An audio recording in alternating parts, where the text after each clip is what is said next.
Hi guys, आज हम लोग नया चैप्टर लेकर के आ गए हैं जिसका नाम है गर्भ व्यापक डिसऑर्डर ऑफ फीटस। मतलब कि ऐसे रोग जो एक गर्भ में होने वाले बच्चे को होते हैं। तो देखते हैं आगे हम लोग आगे इसको।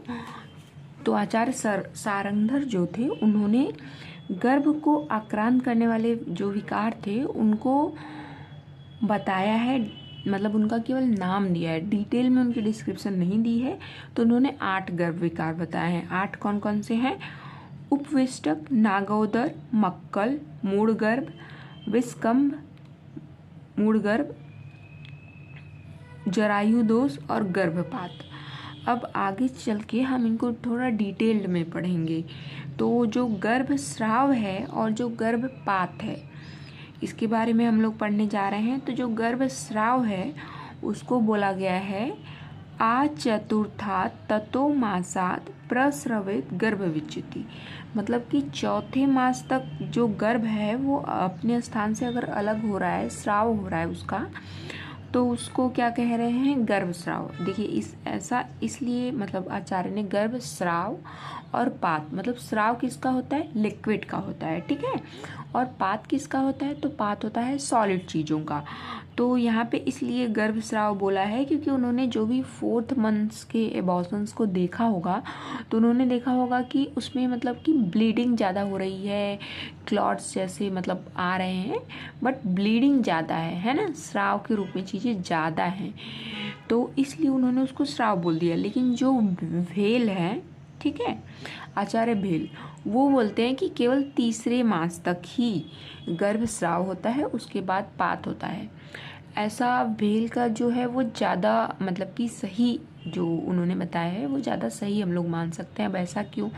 क्योंकि जो फर्स्ट ट्राइमेस्टर होता है, मतलब कि तीसरा महीना, उसमें प्लेसेंटा डेवलप हो रहा होता है, वो फुल्ली डेवलप्ड नहीं होता है। और फर्स्ट ट्राइमेस्टर के बाद, मतलब कि फर्स्ट ट्राइमेस्टर के बाद क्या होता है कि वो फुल्ली डेवलप्ड हो जाता है। तो उसके बाद जो अबॉर्शंस होते हैं वो एक तरह से मिनी लेबर के जैसे होते हैं, क्योंकि प्लेसेंटा डेवलप हो चुका होता है। तो वहाँ पे आप प्लस जो बेबी आएगा, मतलब कि वो क्या आएगा? एक मास के फॉर्म में आएगा, इसीलिए उन्होंने उसको क्या बोला था? पात, है ना, क्योंकि वो मास है, सॉलिड है, तो उसका क्या होगा? पात होगा। और आप इवन एबॉर्शंस में भी अगर जो एमटीपीज करवाए जाते हैं वो फर्स्ट ट्राइमेस्टर तक ही लीगल हैं, बट अगर माँ की जान को खतरा है देन आप 20 वीक्स में भी करवा सकते हो। वैसे आप 12 वीक्स तक ही मतलब लीगल है, लीगली करवा सकते हो। वो ऐसा इसीलिए है क्योंकि फिर प्लेसेंटा बन जाता है, और जब प्लेसेंटा बन जाता है मतलब कि आपकी जो मदर की ओम्ब है, ठीक है, और ये जो प्लेसेंटा है, इनके बीच में क्या हो जाता है? काफ़ी कनेक्शन हो जाता है। मतलब अब यहाँ पे ये जब टूटेगा तो ये ब्लीडिंग बहुत ज़्यादा होगी, है ना। तो यहाँ पे क्या हो सकता है? कॉम्प्लिकेशंस हो सकते हैं, इसलिए 12 वीक्स तक ही बोला गया है कि जो एबॉर्शन है वो लीगल है। अब हम सबके बारे में देखिए, गर्भस्राव गर्भपात हमने पढ़ लिया। अब इसके निदान क्या होते हैं, क्यों इसको गर्भस्राव कहते हैं, क्यों गर्भपात कहते हैं, ये अब आपको याद रहेगा। इवन आप चरक और सुश्रुत जो हैं इन्होंने मतलब गर्भस्राव बोल दिया है तीसरे महीने में, लेकिन अगर आप गर्भ वृद्धि भी पढ़ेंगे तो उसमें भी बोला गया है कि चौथे मास में क्या हो जाता है कि गर्भ में स्थिरता आ जाती है ना। तो चौथे मास में जब गर्भ में स्थिरता आ जा रही है तो फिर क्या होगा? वहाँ पे एबॉर्शंस क्या होंगे? मुश्किल होंगे ना। वहाँ पे फिर पात होगा ना, वहाँ पे स्राव थोड़ी ना होगा।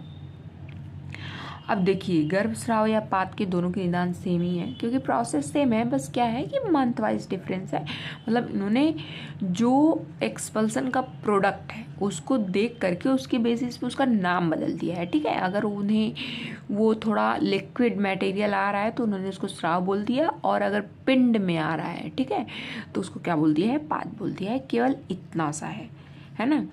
तो चरक ने क्या बोला? देखिए, मानसिक कारण बताए हैं, क्रोध, शोक, असूय, ईर्ष्या, भय, त्रास। विहारज बताए, व्यायाम, संक्षोभ, संधारण, विषम आसन, शयन स्थान। इससे क्या होगा? इससे इंट्रा एब्डोमिनल प्रेशर इंक्रीज होगा। जब इंट्रा एब्डोमिनल प्रेशर इंक्रीज होगा तो फिर क्या होगा? उसके बाद ही ये जो है आपका कॉन्ट्रैक्शन शुरू हो जाएंगे और बेबी को प्लेसेंटा क्या करेगा, मतलब हमारा यूट्रस जो है वो एक्सपेल आउट कर देगा।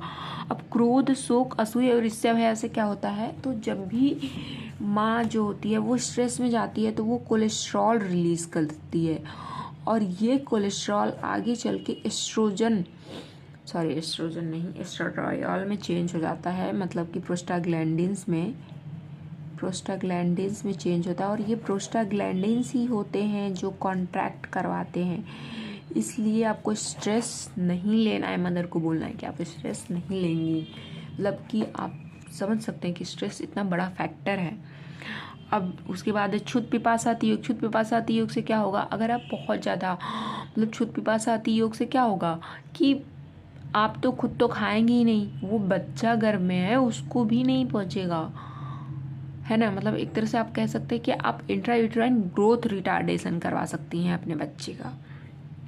आचार्य सुश्रुत ने भी कुछ ऐसे ही दिए हैं। देखिए, ग्राम में धर्म है, यान वाहन से भी वही होगा कि क्योंकि पहले के जो रोड्स होती होंगी वो उतनी अच्छी तो होती नहीं होंगी, बैलगाड़ी पे जाते होंगे लोग, तो अब उसमें जो होता है कि कैसी रोड है, फिर बैल है या फिर खच्चर से, ऊँट से, इन सब का, तो वो कहीं ऊंचा नीचा जमीन पड़ा तो फिर उसकी वजह से चोट तो लग सकती है। अध्वगमन, प्रस्खलन हो गया, प्रपतन कहीं से गिर गए, प्रपीड़न किसी ने आपके पेट पे दबा दिया, है ना। धावन, बहुत ज़्यादा आप नहीं दौड़ सकते, ठीक है, अभिघात लग गया। विषम शयनासन, ये सब भी तुम्हारा विहारज कारण हो गया। आहार में देखिए वही है, सेम आचार्य चाणक्य के अनुसार ही है, केवल वर्डिंग्स डिफरेंट है, बट जो उनका उसके पीछे का जो भाव है, जो कारण है, वो सेम ही है। उपवास, अति रुक्ष कटु तिक्त भोजन, ये वात का प्रकोप करेगा, मतलब कि एक तरह से अपान वायु ही होती है ना, जो क्या करती है, गर्भ, शुक्र और पुरुष इनको आपके बाहर निकालती है। अब अगर आप ऐसे चीज़ों का सेवन कर रहे हैं तो वो क्या होगी, अपान वायु का प्रकोप करेगी।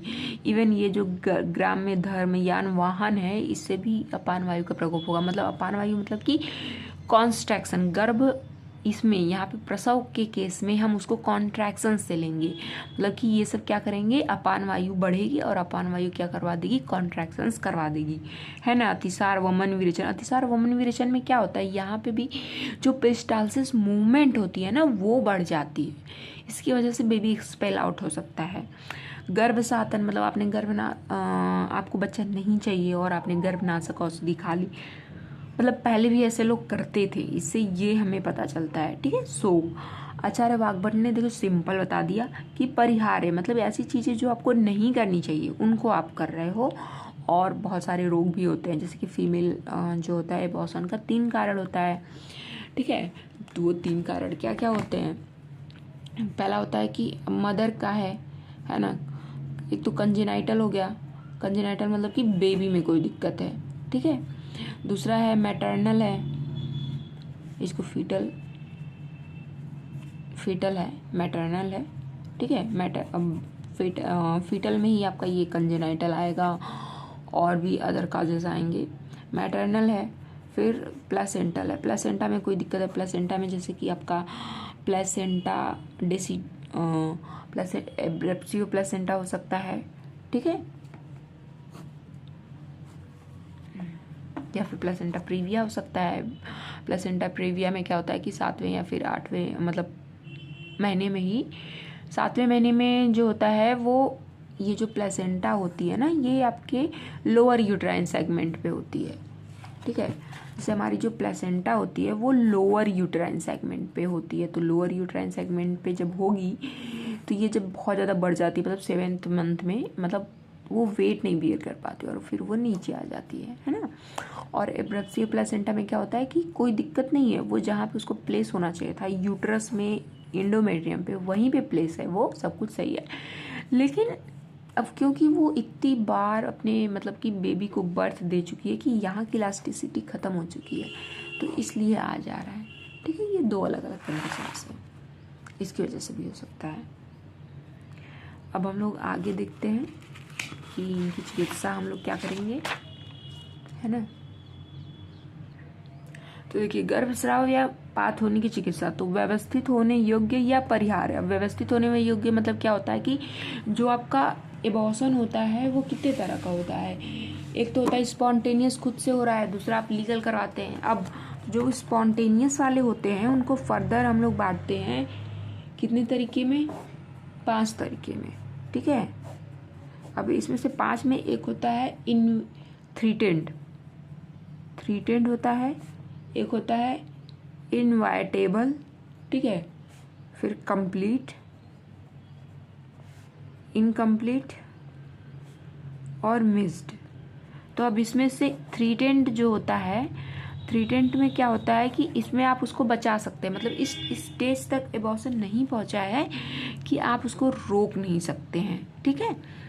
इनवाइटेबल मतलब क्या होता है, इनवाइटेबल मतलब कि जो अब वो आएगा उसको निमंत्रण मिल चुका है, मतलब आप उसको रोक नहीं सकते, केवल आपको दवा देके उसको जो है, या फिर डीएनसी के अब अकॉर्डिंग टू बेबी की एज क्या है, कंडीशन क्या है, आप उसको मिनी लेबर के थ्रू या फिर डीएनसी के थ्रू उसको डिलीवर कर दीजिए। कंप्लीट में कि वो खुद ही हो गया है, अब आपको कुछ नहीं करना है ना, ठीक है। इनकम्प्लीट में मतलब कुछ बचा हुआ है तो वहाँ पे भी आप फिर से ही निकालोगे। मिस्ड में मतलब कि ये ऐसी कंडीशन है कि वो हो चुका है और वहाँ पे बेबी मर भी चुका है, नहीं है, और वहाँ पे मोल जैसी कंडीशन हो गई है, मतलब एक जो बेबी है वो क्या हो गया है, मतलब आपका प्लेसेंटा है, ठीक है, यूट्रस में बेबी मर चुका है और इसमें मैसरेशन स्टार्ट हो गया, तो ये मोल टाइप हो जाता है, जिसको कि मक्कल सूल से आपको रिलेट करते हैं, है ना।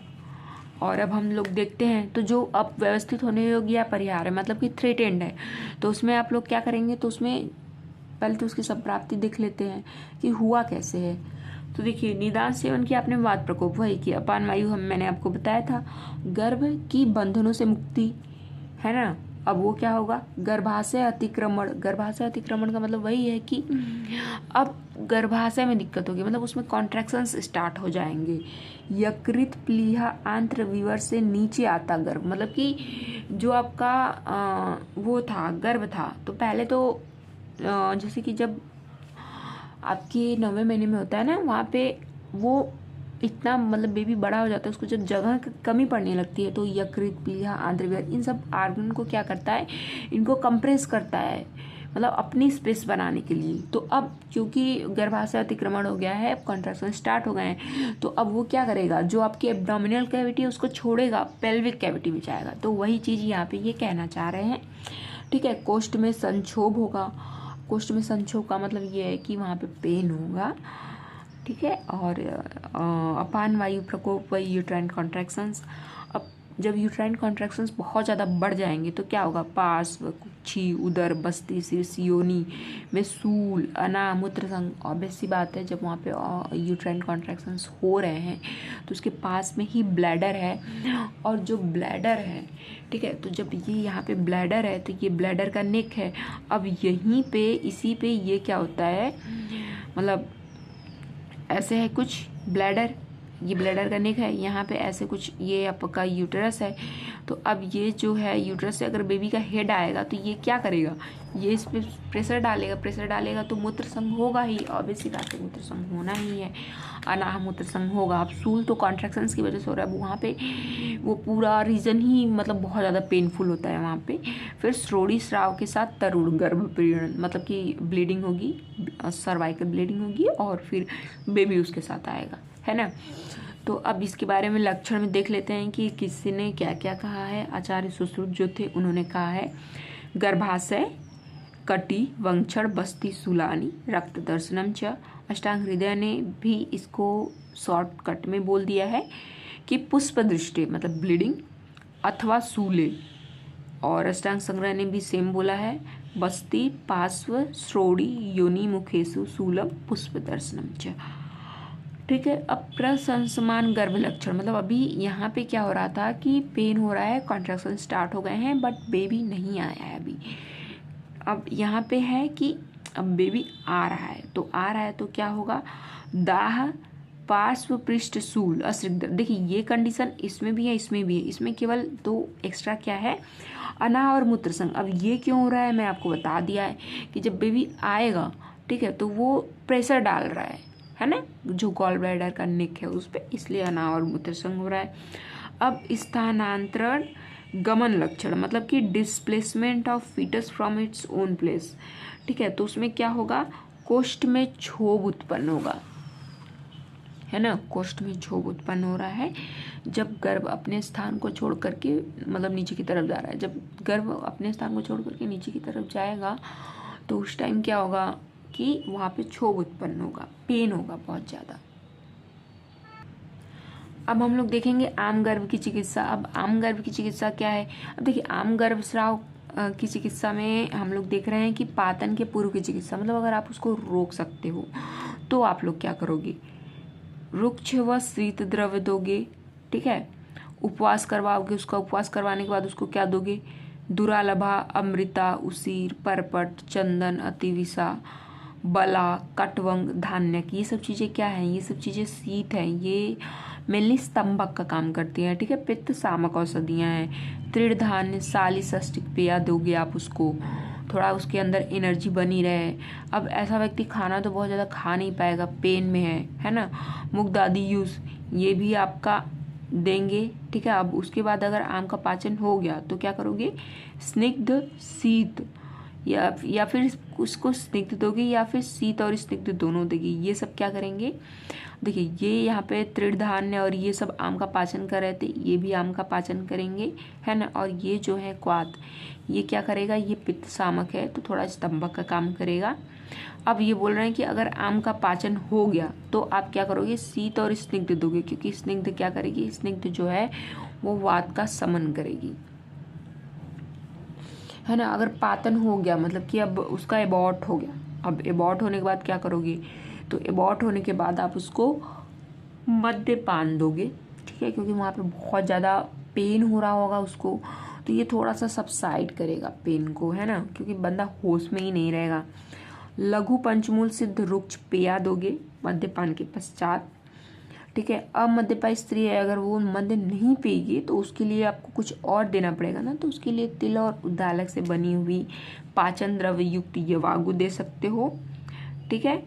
उसके बाद अब इन्होंने एक दवा बताई है कि ये मतलब आपको जब तक वो ठीक ना हो जाए अच्छे से, मतलब जितने मास का गर्भ था उतने मास तक, तिल, उद्वालक, टंडूल, बिल्व, पंचक, क्वाथ, पंचकोल, साधित पेया, ये सब क्या करेंगे, ये सब गर्भाशय का शोधन भी करेंगे, प्लस थोड़ा उसको भृंगण भी देंगे, दीपन पाचन भी करेंगे और शोधन भी देंगे, तो इसलिए इसको बताया गया है। महर्षि सारंगन ने स्वेदन बताया है, बोला है आम गर्भ के रहने पर, मतलब ये जो है क्या है, इनकम्प्लीट एबॉर्शन है, ठीक है। तो अब उसमें क्या वो उपद्रव करेगा, तो देखिए आम गर्भ से ही पुनः पुनः शूलम अनुसंजय तस्मात् तीक्ष्ण अनवसेतेन उपचारयेत, मतलब ये बोल रहे हैं कि बार बार सूल करेगा, क्यों, क्योंकि वो वहाँ पे पड़ा हुआ है, तो वो एक्सपेल आउट करने के लिए क्या करेगा, बार बार यूट्राइन कॉन्ट्रैक्शन करेगा। यूट्राइन कॉन्ट्रैक्शन जब होंगे तो पेन होगा, ठीक है। तो आचार्य ने बोला है कि तीक्ष्ण औषधि से जब तक वो ना बचा रहे, मतलब एकदम खत्म होने तक उसके अनवशेष, उसको क्या करो, उपचार करो, मतलब उसको दवाएं दो जिससे कि वो बाहर निकल जाए। तो आम गर्भ के पूर्ण निकलने के पश्चात क्या करोगे, पूर्ण निकल गया है वो, तो जो माँ है अब उसकी आपको केयर करनी है, ठीक है। तो केयर में क्या करोगे, स्नेह पान दोगे, बस्ती दोगे, दीपनी पाशनी दोगे, क्योंकि ऑब्वियस सी बात है उसकी अग्नि तो मान्य हो चुकी होगी, और अगर वहाँ पे कोई आम है गर्भाशय में या फिर कोई टॉक्सिन्स मटेरियल है तो उसका भी पाचन हो जाएगा, है ना। जीवनी ब्रिंगड़ी दोगे, मधुर दोगे, वाथर आहार दोगे। फिर बस्ती सूल और उदर सूल की चिकित्सा, मतलब आचार्य सुश्रुत जो थे उन्होंने बोला है कि गर्भपात के पश्चात उदर सूल और बस्ती सूल हो सकता है, मतलब ये कॉम्प्लिकेशंस एक तरह से आप कह सकते हैं गर्भपात के, आचार्य सुश्रुत ने बताया है। तो क्या करोगे कि दीपनी द्रव से युक्त पुराने गुड़ का प्रयोग करोगे या फिर अरिष्ट का पान करोगे, तो इससे जो होगा उसका पेन सबसाइड। आपको जो एबॉर्शन थे उसके टाइप बता दिए थे। तो व्यवस्थित होने योग्य या परिहार, मतलब थ्रीटेड जो एबॉर्शन है, मतलब आप उसको रोक सकते हो, तो उसमें क्या करोगे, देखिए सामान्य चिकित्सा सिद्धांत पहले तो बताया आचार्य ने कि मृदु सुखकारी शीतल बिस्तर पर सिर को थोड़ा सा नीचे करके शयन करेंगे, है ना। तो ये आप करवा सकते हो। मतलब और क्या करवाओगे, शीतल परिसेक अवगाह प्रदे, क्योंकि वहाँ पे क्या आपको स्तंभन करवाना है। प्लस हमने देखा था कि छोप से इन सब से जो होता है वो यूट्राइन कॉन्ट्रैक्शंस होते हैं जब गर्भाशय में क्षोभ उत्पन्न होता है। तो आप उसको एकदम अच्छा सा बेड दे दो, उस पर बोलो तुम सोए रहो, तुमको कुछ करना होना नहीं है ना। वाग्भट ने क्या बोला है कि शोधन विरहित रक्त पित्त क्रिया, है ना, मतलब अच्छे से आपको बता दिया है शोधन विरहित, क्योंकि रक्त पित्त की जो क्रिया होती है उसमें क्या होता है, रक्त को रोकने के लिए हम स्तंभक औषधियाँ देते हैं जो कि पित्त शामक होती है, लेकिन उसमें हम संशोधन चिकित्सा भी करवाते हैं। तो इसमें आचार्य ने बोला कि संशोधन नहीं करवाना है, क्योंकि संशोधन करवाने अगर तुम चले गए तो बेबी को तुम अबॉर्ट कर दोगे, है ना। उष्णोदक पान को निषिद्ध बोला है, नहीं पीना है उसको उष्णोदक पान। शीतल एक्चुअली में जल्द आप उसको देंगे तो ज़्यादा अच्छा रहेगा, क्योंकि वो स्तंभन करवाएगा। फिर विशिष्ट चिकित्सा, अब ये तो हमने सामान्य चिकित्सा पढ़ ली। तो प्रशंसमान एवं स्थानांतरित गमित गर्भ की चिकित्सा में स्निग्ध और शीत क्रिया, क्योंकि उसको रोकना जो है वो बहुत ज़्यादा जरूरी है ना। भाव प्रकाश और योग रत्नाकर ने बताया हिबेर, अतिविषा, मुस्त, मोच और शक्र, ये सारे आपको देखिए हिबेर जो है ना, ये मुस्ता, अतिविषा और मोच रस, ये सब क्या करेंगे, ये सब स्तंभक हैं, तो इनका प्रयोग करना है। ट्रीटमेंट क्या है कि अगर आप उसको रोक सकते हो तो आप स्तंभक चिकित्सा करो, लेकिन अगर नहीं रोक सकते हो तो उसका पात करवा दो, और फिर जो मदर है उसमें आपको ब्रिंगड़ी जीवनी चिकित्सा देनी है, उसको बस्ती देनी है, दीवन पाचन देना है, ठीक है। ये 2 है मोड ऑफ ट्रीटमेंट। तो स्थित होने योग्य या परिवार गृह में प्रयुक्त अब औषध देख लेते हैं। तो बाहर से आप क्या दे सकते हो, तो बाहर से पिचू रख सकते हो आप उसको, है ना, कोई लेप लगा सकते हो। तो वो क्या है, मधुयष्टि और सर्पी। देखिए मधुयष्टि बहुत ही अच्छा पित्त शामक है, तो इसलिए उसको बताया है।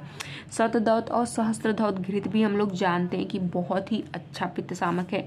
तो देखिए नाभि के नीचे के भाग में, क्योंकि वहीं पे आपका यूट्रस रहेगा, ठीक है। शीतल जल का अवगाहन, ये भी उसी लिए है।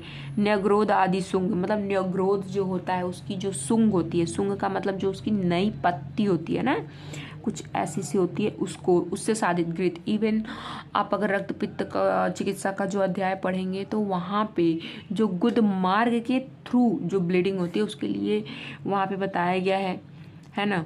न्यग्रोध आदि गढ़ सिद्ध तेल स्वरस का योनि में धारण, सेम वही है, क्योंकि ये जो होती हैं ये रक्त पित्त शामक होती है, मतलब जो ब्लीडिंग हो रही है उसको रोकती हैं, इसलिए वहाँ पे बताया गया है।